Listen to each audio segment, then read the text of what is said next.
pada waktu mimpi itu saya tiba-tiba terbangun dan saya mulai menangis dan saya berdoa, Tuhan maksudnya apa? Ini apa kok tiba-tiba ada doa sekolah Malaysia, dan di sana Tuhan cuma katakan, aku mau taruh hati bangsa-bangsa itu di dalam hatimu.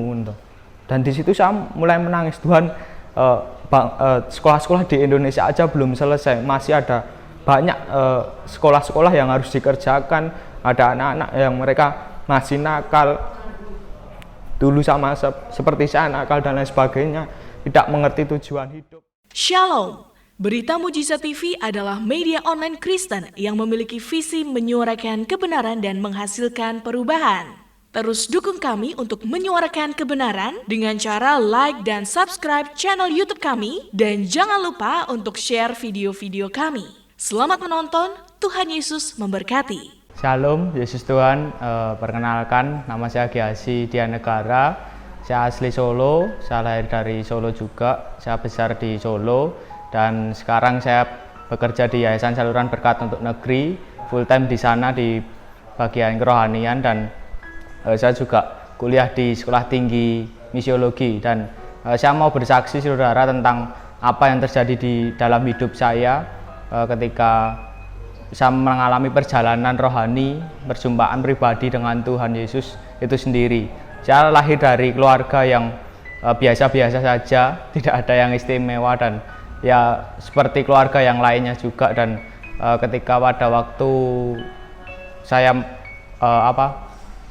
remaja, saya sekolah dan lain sebagainya, dari saya kecil saya juga mengalami hal yang sama seperti anak-anak muda yang lainnya, nakal dan lain sebagainya. Tapi keluarga saya tidak pernah mengerti, dan ketika saya nakal dan lain sebagainya waktu itu, tiba-tiba di 2013 usia saya juga 13 tahun pada waktu itu juga, karena saya lahir dari tahun 2000, dan di usia saya di 2013 waktu saya masih SMP, di sana tiba-tiba ada di sekolah, waktu saya SMP di sekolah itu sekolah yang di salah satu sekolah di Solo yang kayak buangan seperti itu, dan di sana banyak sekali anak-anak yang nakal begitu luar biasa, dan saya ikut di sana, termasuk jadi ikut-ikutan nakal di sana dan lain sebagainya. Dan pada waktu itu ada satu komunitas dari Fire Generation di sana, tiba-tiba itu adakan ibadah di sana. Ibadahnya itu tidak lama, cuma setengah jam. Jadi dari setengah jam itu, bahkan yang khotbah itu saya nggak ngerti pada waktu itu khotbahnya juga apa gitu. Tapi ketika setelah selesai khotbah itu, saya ditemui sama satu orang dari kakak-kakak Fire Generation itu, dan di sana saya diajak untuk bersekutu di komunitas di ibadah Firehouse pada waktu itu. Dan di sana saya pertamanya itu bingung, ini komunitas apa dan lain sebagainya. Ya udah, pada waktu itu saya ikut-ikut aja gitu. Saya ikut-ikut aja pada waktu itu di Kampung Sewu, Firehouse Kampung Sewu. Dan di sana waktu di Firehouse itu saya juga biasa saja Saya juga oh ini komunitas rohani dan lain sebagainya. Ya udah, saya ikut aja, saya ikut terus. Dan pada waktu itu diadakan Fire Conference 2013 dari KKR pada waktu itu di Tawangmangu. Dan di sana itu, ketika di Tawangmangu itu, di sanalah saya mengalami perjumpaan pribadi dengan Tuhan Yesus itu sendiri. Dari sejak kecil saya tidak pernah mengerti, ya saya tahu Alkitab, saya ke gereja dan lain sebagainya, tapi saya tidak pernah yang namanya merasakan Tuhan Yesus itu sendiri di dalam hidup saya. Dan pada di Tawangmangu pada waktu itu, saya mulai mengalami yang namanya itu menangis Saya nggak tahu kenapa tiba-tiba saya menangis. Saya ngerti banget pada waktu itu tangan Tuhan menyentuh hidup saya. Saya mengalami Tuhan di sana begitu luar biasa di 2013 itu. Tapi seperti ini, ketika pada waktu di 2013 saya mengalami perjumpaan pribadi dengan Tuhan, saya mengalami Tuhan di sana, tetapi perjalanan kerohanian saya itu tidak tidak mudah. Dari 2013 itu saya mengalami terus jatuh bangun. sampai selama 3 tahun, jadi 2013, 2014, 2015 di sana itu selama 3 tahun saya juga ikut Fire Generation, saya ikut ibadah, saya baca Alkitab, saya ngalami Tuhan. Tapi di sisi lain juga saya itu masih nakal karena di SMP saya itu pergaulannya sangat buruk di sana.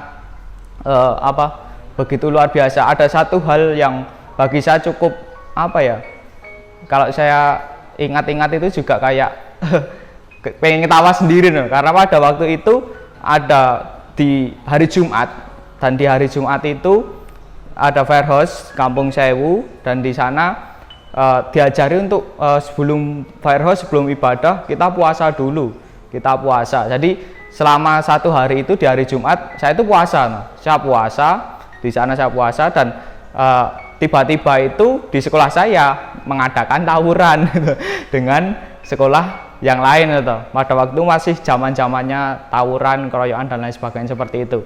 Ya, dan ketika di sisi lain saya puasa, di sore harinya setelah pulang sekolah itu saya ikut-ikutan tawuran gitu. Saya ikut-ikutan tawuran, ya udah nakal seperti remaja pada umumnya, tapi saya Tuhan izinkan saya nggak sampai untuk ke narkoba dan minum-minuman keras, tidak sampai ke sana, cuma nakal remaja biasa dan ya saya konyol aja gitu. Di sisi lain saya puasa, saya untuk ibadah, dan di sana diajari puasa, baca kitab dan banyak hal, tapi di sisi lain saya masih nakal loh. Jadi di tawuran itu saya posisi puasa, aneh sekali. Dan selama 3 tahun itu saya berdoa, Tuhan, kenapa kok hidup saya itu seperti ini? Di sisi lain saya rohani banget, tapi ketika saya bergaul dengan teman-teman saya yang nakal, saya juga nakal banget loh. Saya nggak bisa hidup di dua kayak perahu yang berbeda. Dan di situ saya ingat di Wahyu itu kan mengatakan juga jangan, kalau panas sekalian, kalau dingin sekalian, jangan suam-suam kuku, nanti akan dimuntahkan, ya seperti itu. Jadi ketika saya mengingat di Wahyu itu, saya belajar untuk saya tidak boleh suam-suam kuku, saya tidak boleh ada di tengah. Kalau rohani banget, nakal banget. Dan di situ saya di 2000, setelah 3 tahun itu 2016, saya itu di akhir 2015 berarti di sana itu saya saya berdoa, saya puasa sebelum pergantian tahun itu. Saya puasa Ester 3 hari tidak makan. Dan di sana saya berdoa, Tuhan, saya mau menyerahkan hidup saya sekali lagi ketika di 2013 saya mengalami perjumpaan pribadi dengan Tuhan, saya bertemu dengan Tuhan. Yaitu selama 3 tahun itu kayak ya suam-suam kuku di sana. Saya tidak mau hal itu terjadi dalam hidup saya, karena hidup seperti itu sangatlah tidak enak. Dan di akhir tahun itu 2015 saya berdoa, saya puasa, dan di sana saya mengalami perjumpaan pribadi dengan Tuhan lagi. Saya menangis lagi, saya benar-benar menyerahkan hidup saya kembali. Saya benar-benar menyerahkan hidup saya kembali di sana. Dan itu akhir saya juga di SMP, dan masuk ke SMA itu saya benar-benar berdoa sama Tuhan, saya tidak mau nakal lagi. Maksudnya di 2 perahu itu saya cuma mau mengikut Engkau saja. Saya tidak mau mengikut yang lain, saya mau mengikut Engkau saja, dan saya mau bersungguh-sungguh untuk menyerahkan hidup saya total bersama dengan Tuhan. Dan di 2016 itu Tuhan mulai latih saya, dan di SMA saya itu tiba-tiba saya itu kan diberikan kasih karunia untuk Tuhan kasih karunia untuk jadi ketua di sana, ketua Roh Kris di sana. Dan di situ juga saya itu di komunitas pada waktu itu sudah berganti Firehouse dari Kampung Sewu ke Firehouse Mibis, dan di sana juga saya itu disuruh jadi ketua juga, diberikan kasih karunia untuk ketua di Firehouse Mibis. Dan di sana saya itu mengerti oh Tuhan, ketika saya benar-benar total sama Tuhan, Tuhan itu saya rasa bahwa di sana itu ketika saya diberikan kasih karunia untuk jadi ketua di sana, saya itu merasa seperti Tuhan sedang latih kepemimpinan dalam hidup saya. Dan saya flashback sebentar dulu, saya kasih latar belakang saya. Jadi saya itu adalah orang yang pemalu, tidak pernah untuk ngomong di depan umum, khotbah dan lain sebagainya itu saya nggak bisa. Saya adalah kalau ngomongan sama orang itu, berbicara sama orang itu agak malu di sana. Dan di situ saya ingat di kisahnya Musa pada waktu itu, yang Musa dia juga petah lidah, tapi Tuhan ajarkan Musa itu untuk dia berkata-kata, untuk memimpin dan lain sebagainya. Dan di 2016, dimulai dari 2016 itu Tuhan mulai latih saya di sana. Saya belajar, saya taat saja. Kalau capek dan lain sebagainya, yaitu capek, tapi saya mau taat loh. Saya nggak mau lari lagi ke dulu. Selama 3 tahun saya sudah suam-suam kuku, saya tidak mau lagi untuk nakal lagi. Saya benar-benar mau taat sama apa yang Tuhan mau saja. Dan di sana saya belajar di sekolah di SMA 6, saya di sana saya berdoa, Tuhan saya harus ngapain di sekolah ini, dan Tuhan katakan doa sekolah untuk melanjutkan tongkat estafet yang dulu sekolah berdoa dan sekarang doa sekolah Indonesia itu. Saya berdoa di sana di SMA 6, pada waktu itu cuma sedikit orang, dan tiba-tiba jadi 10 sampai 15 orang. Dan di sana saya terus taat. Tuhan Tuhan katakan seperti ini, jangan hanya di sekolahmu saja, tapi harus di sekolah-sekolah yang lain, kau harus bergerak di sana. Dan saya taat saja di sana. Saya ngajak gabungan dengan sekolah lain, saya temui roh kudus yang lain dan lain sebagainya. Dan di 2017 itu terjadi KKR di sana, di salah satu gereja di dekat Manahan sana. Dan ketika saya belajar di sana untuk terus taat buat apa yang Tuhan mau untuk sekolah saya dan sekolah-sekolah yang ada di kota Solo. Saya belajar dimulai dari ketaatan kecil di sekolah saya untuk berdoa, dan tiba-tiba Tuhan taruh hati saya lebih besar lagi di sekolah-sekolah yang ada di Solo.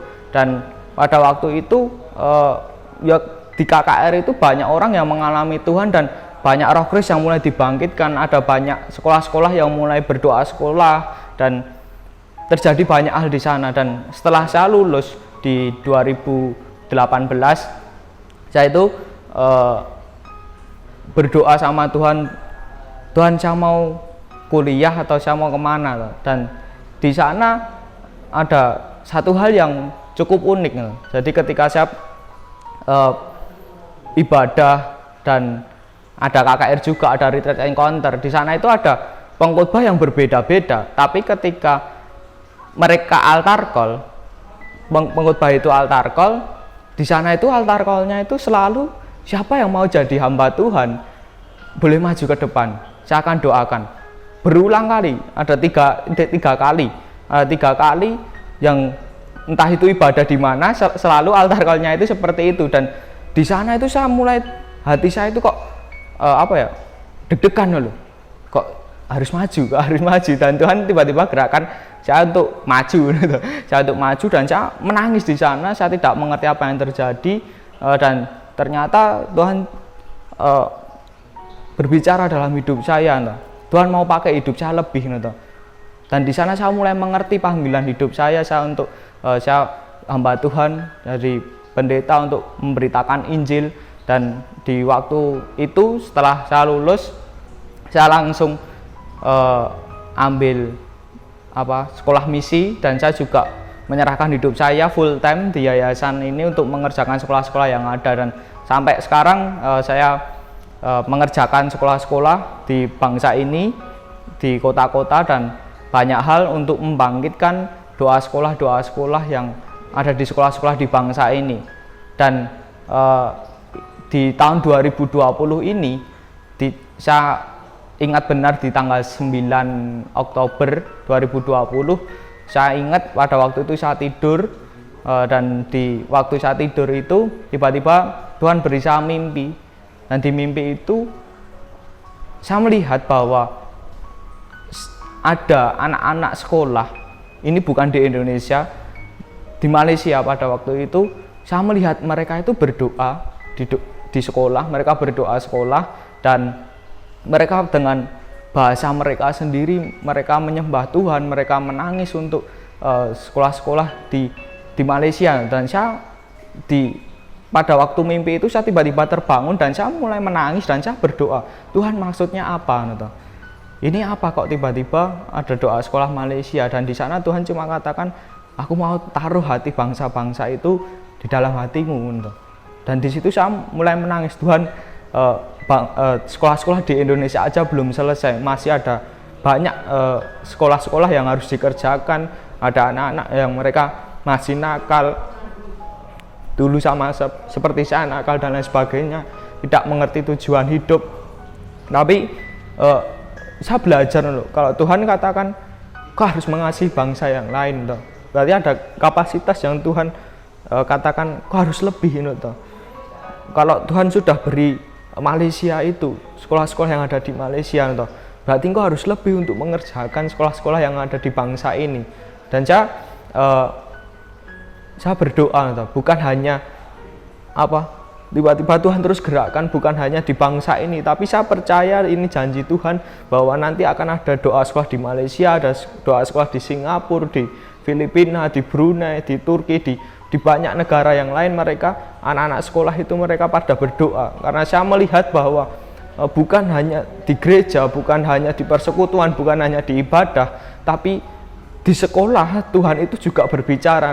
Karena anak muda itu banyak sekali mereka yang ladangnya itu ada di sekolah.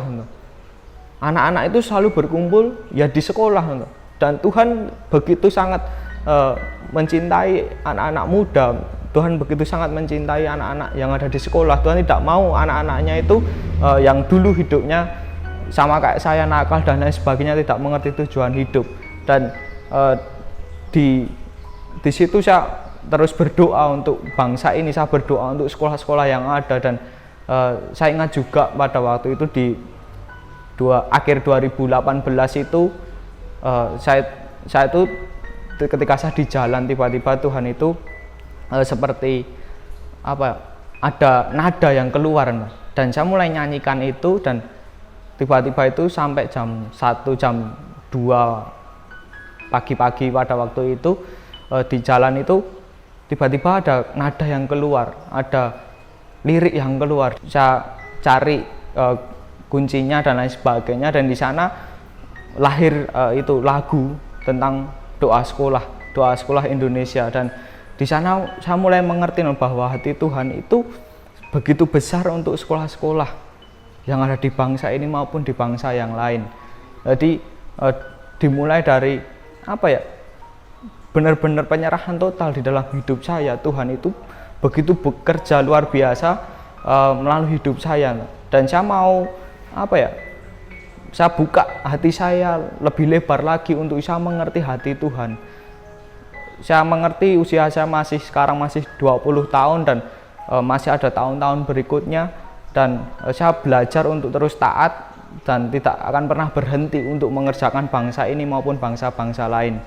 Terima kasih saudara, itu saja yang mau saya share, mau saya saksikan, bahwa Tuhan itu begitu besar dan Dia akan pakai orang-orang muda yang begitu luar biasa di bangsa ini. Saya percaya akan ada anak panah itu yang akan dilesatkan nantinya dari bangsa ini ke bangsa-bangsa yang lain. Terima kasih. Sekian kesaksian dari saya. Tuhan Yesus memberkati.